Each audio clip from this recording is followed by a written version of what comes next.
Hey friends, welcome back to the Big Talk Podcast. I'm your host, Tricia Brouk, founder of the Big Talk Academy, award-winning director, producer, and author. And this is episode 414. This week on the show, we are talking about the power of leading from a place of service. We're also talking about what it means to create a lasting legacy, and you all know how important that is to me. In this conversation, I am joined by the incredible Dr. Marshall Goldsmith. I have the immense privilege of being part of his powerful community of 100 coaches and cannot say enough about his leadership. Marshall is the only two-time Thinkers 50 #1 leadership thinker in the world. He has also been recognized as the world's #1 executive coach and a top 10 business thinker for 8 consecutive years. He is a #1 New York Times best-selling author of Triggers, Mojo, and What Got You Here Won't Get You There. If this is your first introduction to the amazing Marshall and his work, guess what? You are going to be amazed. Let's do this. Marshall, I am so excited to welcome you today to the Big Talk. Thank you so much for having this opportunity to share with our audience and to spend some time with me today. Oh, thank you so much for inviting me.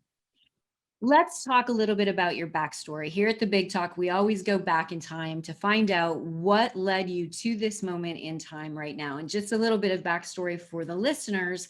I happen to be a member of Marshall's esteemed community, the MG 100. It is an absolute privilege and pleasure to spend time with these incredible thought leaders. And Marshall really champions and leads us in a way that is so about service. So go back a little bit, Marshall, and talk about where you started and how you got here today. Well, I'm from a small town called Valley Station, Kentucky. We had an outhouse the first 4 years I was in school. So I didn't go to Harvard prep here. And so I wasn't necessarily slotted to be ranked #1 leadership thinker in the world from there. So my mother, though, was very driven, saying, you can do it, you can do it, you can do it. She taught me how to add, subtract, multiply, and divide before I went to school. So I got a little bit of a head start on everybody. And then went to engineering school. Then I got an MBA. Then I got a PhD. And then I met a famous person that changed my life, Dr. Paul Hersey. And what happened is he got double booked. And I did one thing that was smart. I followed him around, kind of carried the briefcase, sat in the back of the room. He got double booked and he said, can you do what I do? I said, I don't know. He said, I need help. Can you do it? I said, I don't know. He said, I'll pay $1,000 for a day. I was making $15,000 for a year. He's going to pay me $1,000 for a day. I was 28 years old. This was like 44 years ago. You know what I said? Sign me up, coach. So I did this program for the Metropolitan Life Insurance Company in New York City. They were incredibly upset when I showed up because I wasn't him.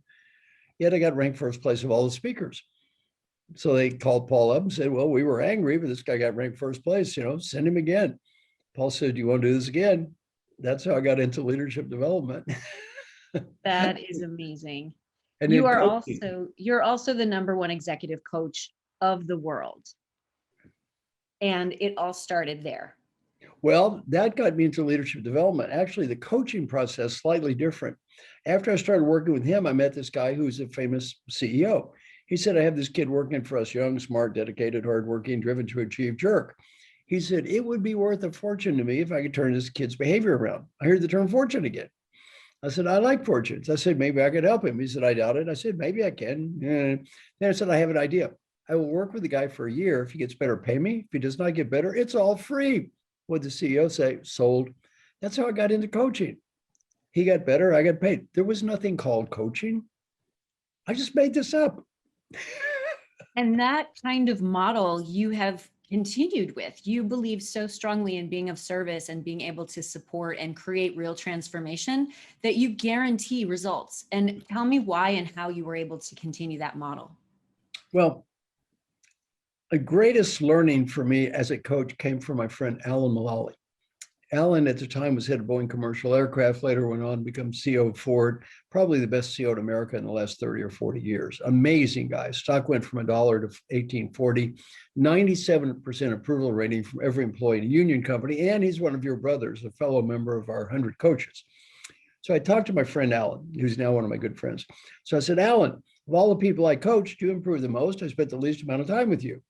The guy I spent the most amount of time with, he didn't improve at all and didn't get paid. So what should I learn about coaching from you? I said, I made a chart. One dimension was time spent with Marshall Goldsmith. The other dimension was improvement. There seemed to be a negative correlation between spending time with me and getting better. So I said, Alan, the way this chart looks, had you never met me, you'd be even better. What should I learn from you? He said, Marshall, you have one job as a coach. Pick great customers. You pick great customers, your process will always work. You've got the wrong customer, your coaching process will never work. Never make coaching about yourself or your ego and how smart you think you are. Make it about them. So I got ranked #1 coach in the world forever. Why? Nobody knows if I'm a good coach. All they know is I have lots of great clients who will stand up and say I'm a good coach. That is true. And you attract those kinds of clients, Marshall. You are one of the most generous human beings I've ever met. And on Mondays with Marshall, where we all join you to talk about thoughts, to talk about books, to really converse about what's going on in the world, it's always about service. And I highlight that because if people on this call, on this Zoom call, on this podcast aren't familiar with your work, get familiar with it, because you're truly a change maker. Well, you've referred to the 100 coaches. Let me give a little context so people understand what that is, because you know what it is and I know what it is, but maybe they don't. Well, I went to a program called Design the Life You Love, put on by another one of our members, Aisha Bursell. You've met her, a wonderful woman, one of the top designers in the world. She said, who are your heroes? Well, my heroes were people like Paul Hersey and Alan Mulally and Peter Drucker and Frances Hesselbein. These great people that were so nice to me, and they never charged me money. And she said, why don't you be more like them? I decided to give away everything I know to 15 people for free. And the only price is that they get old, they have to do the same thing. So I make this little selfie video and put it on LinkedIn. I'm thinking maybe 100 people would apply and I'd adopt 15. Over 18,000 people applied to be adopted. So now you've met many of the people. We have 300 people. And the goal is for me to share everything I know with as many people as I can in the time I have left to do it. And that the only price is they do the same. And in our group, I think you're going to see the whole group. Would you agree? Is very generous people. Oh, without question. And the whole ethos of the group is if you ask someone for help, they try to help you. But there's not an expectation of a quid pro quo that you're going to help them or you have to give them money. The only expectation is you help somebody else. Exactly. It's so amazing. Marshall, let's talk a little bit about the book, How Women Rise. I want to talk about a few of your books, Triggers and Mojo as well, but let's start with How Women Rise. And what was the inspiration for writing that book, for co-writing that book? Well, it really came from Sally Hogan. Sally is the lead author of the book and responsible for about 80% of the content of the book. So I'm more of a supporter and helper on that role than anything else. Sally is one of the world's authority in women in leadership. She's in our group. I love Sally. I've known her for 30 years. We're just great friends. And, you know, in my book, What Got You Here Won't Get You There, which is my biggest bestseller, I always had the feeling that, you know, some of the things in that book were really more suited more to men than women, and winning too much and being right all the time and all that stuff. And I discussed it with my friend Frances Hesselbein, Sally, Judy Bardwick, some other really top women thinkers, and they agreed. And Sally said, why don't we write a book? And again, it's not that I'm a bad guy. It's just most people I dealt with at CEO level were men. 90% were men. And most of the women at that level didn't have those problems. They didn't need to go to the assertive training program. So, you know, Sally said a lot of women have different issues. So that's what led to the book, How Women Rise. And I just love the book. And and I'm so proud of that book. One thing I'm so proud of is, number one, it's been a huge success. It's been a big seller around the world. Number two, I'm really proud we got no negative political feedback from the left or the right. Not easy. Not easy. Not easy at all. And what I love about the book, it's not political. It's just talking about how to help people in a positive kind of human way. And by the way, the average evaluation on that book is higher than any other book I've ever done, I think. Amazing, amazing. Well, it's definitely part of your massive legacy. Let's talk a little bit about what that legacy means to you. I know 100 Coaches is part of it. And also you recently moved. I know that you're moving into a new direction. You're in Nashville now? I am in Nashville. I am here in the home of country music in Nashville. I lived in Rancho Santa Fe, California, in the same house for 30 years. I just moved here to Nashville. I'm one of my neighbors is in the Rascal Flats, Keith Urban, lives right around the corner, and Nicole Kidman and Taylor Swift lives across the street. So I live around the country music royalty here in Nashville. So I'm having a great time here. That's amazing. When you think about your life as a thought leader, as an executive coach, as an author, as a human being who's contributing to others, what does that mean to you in terms of leaving lasting legacy? And I know you have a family, and I know you have your colleagues and your members, but what does that mean to you, Marshall? Well, to me, my larger aspiration in life is to help as many people as I can in the time I have left to do it. And I'd like to do that with things that last now and hopefully beyond my lifetime. So the 100 coaches idea that you're part of, the idea is I don't have to be alive for that to work. You can help people, you can adopt people, you can be in that role yourself. So the whole goal of that is not that after I'm no longer here, my legacy is that people will still be doing the same process. So what's wonderful is the process itself. And then I try to give everything away. I'm putting all my material online. Everything I do, you can copy, share, download, duplicate, use in church, charity, for business. And I have this knowledge philanthropy project that I'm working on. And the goal of the knowledge philanthropy project is, again, help as many people as we can. And I call it reverse franchising. The franchise model is if you use what I have in my intellectual property, you have to use it like I tell you or I sue you. And by the way, you have to pay me or I sue you. Well, my model is I have this stuff, use it any way you want, put your name on it, modify it. I don't care. Use it however you want. I'm not going to sue you. And number two, you don't owe me any money. What in the world made you think of that model? Well, why not? I love that. Yeah, why not? And the other thing is, you see, I've got the world's best security system.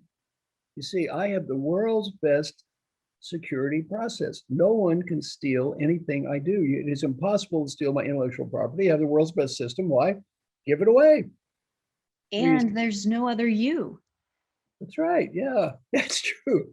There's no other you. Anybody can teach what you're teaching, and it's not going to be exactly from your point of view. And that's what makes us all unique human beings. Exactly. Let's talk a little bit about The Earned Life, your documentary. I want to know what the title comes from and what that means to you as somebody who has earned their life. Well, I'm a philosophical Buddhist. So my kind of Buddhism, anyone can practice with any religion. So I'm not a religious Buddhist, I'm a philosophical Buddhist. And part of my philosophical Buddhist belief is every time I take a breath, it's a new me. So every time I take a deep breath, new me. Life is constant reinvention, constant reincarnation. It's always a new me. And the earned life is facing the fact that as we journey through life, we're constantly re-earning. We're re-earning happiness, we're re-earning meaning, and you never get there. So if you look at my new book, The Earned Life, the book, I talk about three factors. One is aspiration. That's that big picture, the dream. And in my case, I want to help as many people as I can around the world now and in the future. That's a big aspiration. I'm never going to, quote, get there. It's not a number or deadline. That's an aspiration. A goal, that's more of a specific target, an ambition. So my ambition is I want to write a New York Times bestselling book that helps lots of people. And then the action is what I'm doing right now, which is talking to you. So you've got your action, your ambition, and your aspiration. So for me, the key is to align all those. And my goal at the aspirational level is to help as many people as I can in the time I have left to do it. And also, though, create an environment where others can do the same. So Martin Lindstrom, just one of the world's experts on branding, he's going to give everything away. He doesn't need the money. I don't need the money. I'm not going to be any happier if I make a little dollar or two more. So what am I saving it up for? So powerful. When you think about the journey that you've been on in your life and every person that you've come in contact with and how you've served them, what do you know to be true about the consistency with how you've been able to serve? I would go back to this learning I had from Alan Malala. Says, don't make it about yourself.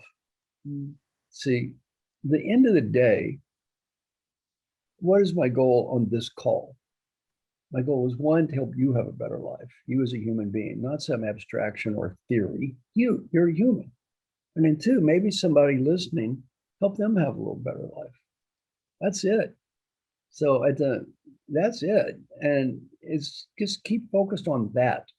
The real human that you're talking to, not some abstraction or theory or up in the sky stuff. Real people.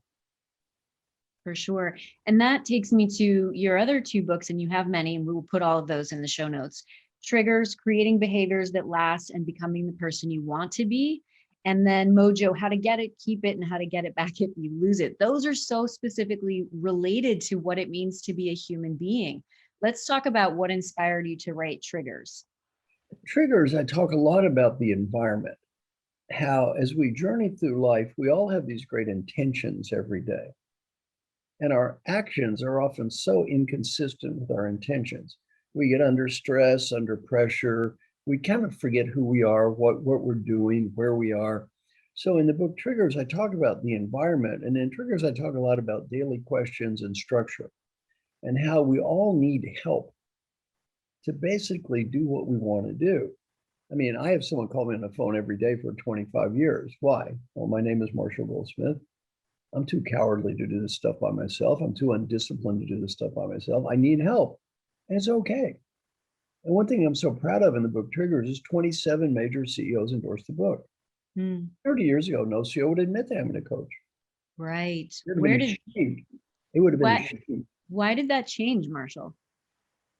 My friend Al Mulally deserves most of the credit. You know what I said? This is not about fixing losers. It's about helping winners. Helping winners, yes. Helping winners. The people you've met a lot of people I coach. They are not losers. They are winners. And I'm trying to help these great winners get even better. And how many of the top 10 tennis players have a coach? 10. Yes. Well, they're not ashamed to have a coach. They're not ashamed. Twyla Tharp, world's greatest choreographer, has had the same personal trainer for 27 years. Now what? She knows what to do. The trainer just makes sure she does it. That's why she looks great at age 80. Right. She got somebody kicking her butt every day. She's not going to do it on her own. I'm not going to do it on my own. We all need help.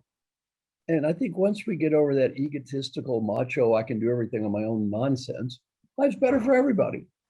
If everybody could do everything on their own, they wouldn't need me. I wouldn't need somebody call me every day. None of us would need help. Well, I need help. And there's something to be said with when you decide or determine that you have a coach or want a coach or need a coach, all of a sudden you start to move beyond what you think is possible. And I love that you brought up Twyla Tharp. I'm a former dancer. So I love that that analogy came into play. But the idea of having a coach and having a mentor so that you can become the best version of yourself. Talk a little bit about that in relationship to Mojo as well. Well, Mojo is about that positive spirit toward what I'm doing now that starts from the inside and radiates to the outside. And in Mojo, I talk a lot about happiness and meaning. Happiness and meaning. And what my daughter, Kelly, very proud of my daughter, she's here in Nashville and just became a full professor 2 weeks ago, where she won the Researcher of the Year Award and Teacher of the Year Award, both at Vanderbilt. So Daddy's a very, very proud daddy. So anyway, back to this, happiness and meaning. My daughter did a lot of research with me on this. And what we found is pretty clear. If you want to have a great life, you need to have simultaneous happy. Let me define happiness for the sake of this. I don't like to quibble about semantics, but for my talk, by happiness, I mean joy in the process of what I'm doing. You like doing it. Meaning is the results of what I'm doing are important to me. Now, nobody can define happiness for you but you. Nobody can define meaning for you but you. Those have to come from the inside, not from the outside. Our research is pretty clear. You need to live a life where you experience simultaneous happiness and meaning, both at the same time. If you just try to experience happiness without meaning, your life is empty, you're playing video games, you're watching TV, taking drugs. Maybe in the short term, you're happy, but there's no meaning. On the other hand, if you try to find meaning without joy, you're a victim, a martyr. Maybe you're helping people, but you're miserable.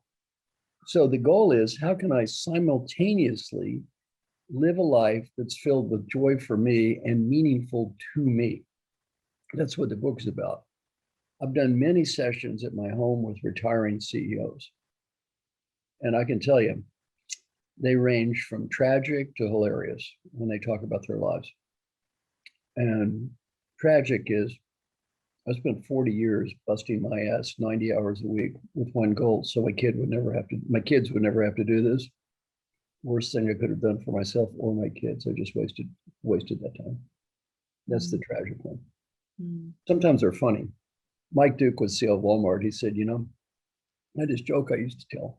Everyone laughed, such a funny joke, clean joke, didn't offend anyone. And I retired, and in this group, I tell my joke. He said, nobody laughed.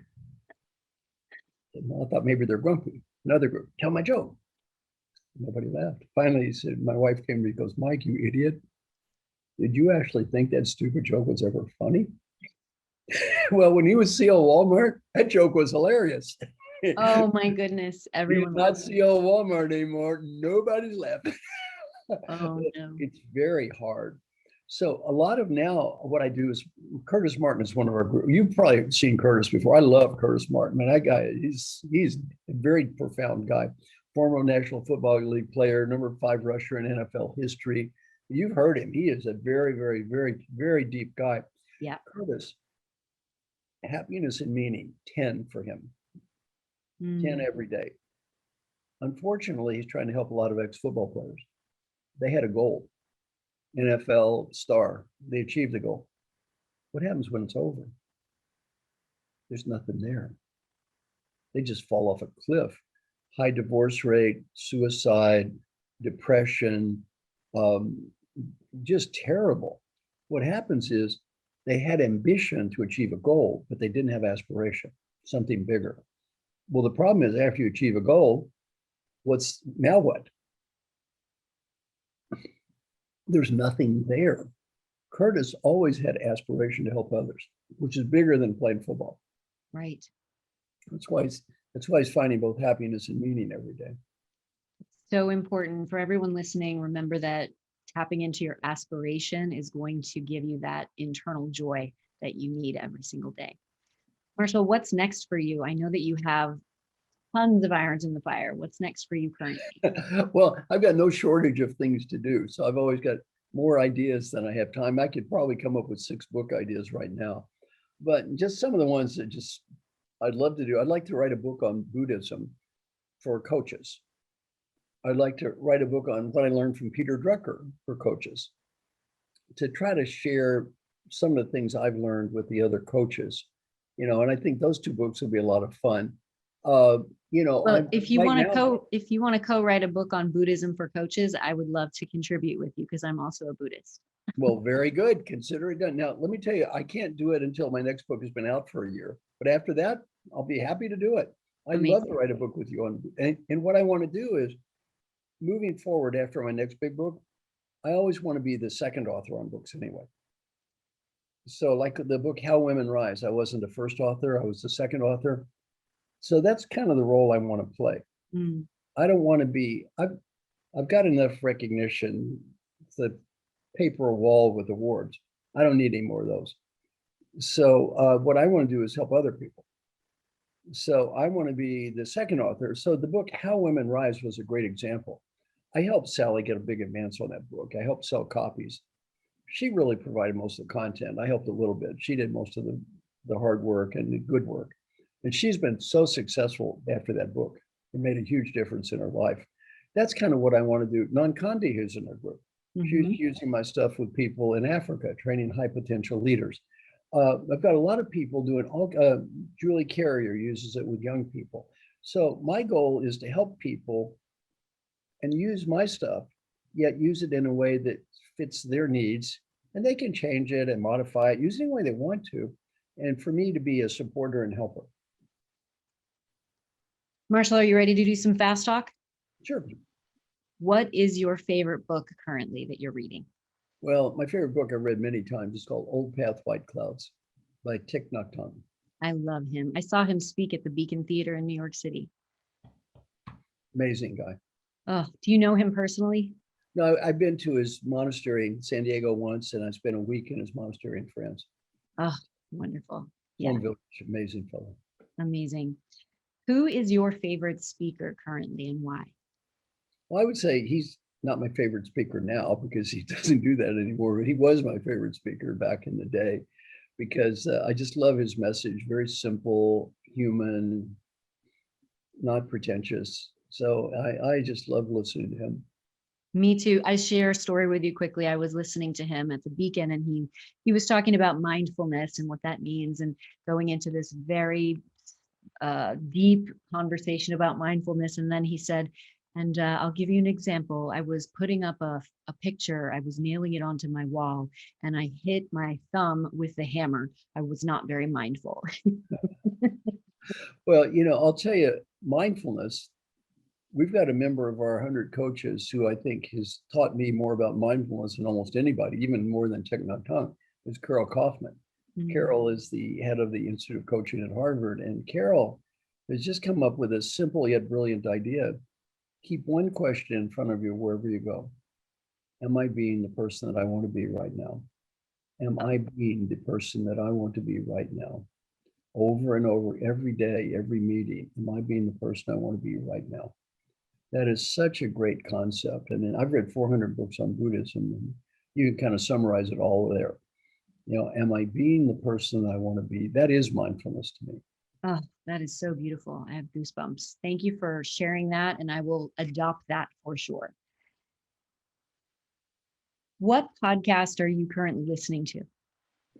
Oh, I'm not an expert on podcasts. One of my favorites is Dave Chang. Dave's podcasts are very fair. I don't know if you know Dave. He's also on our 100. Momofuku?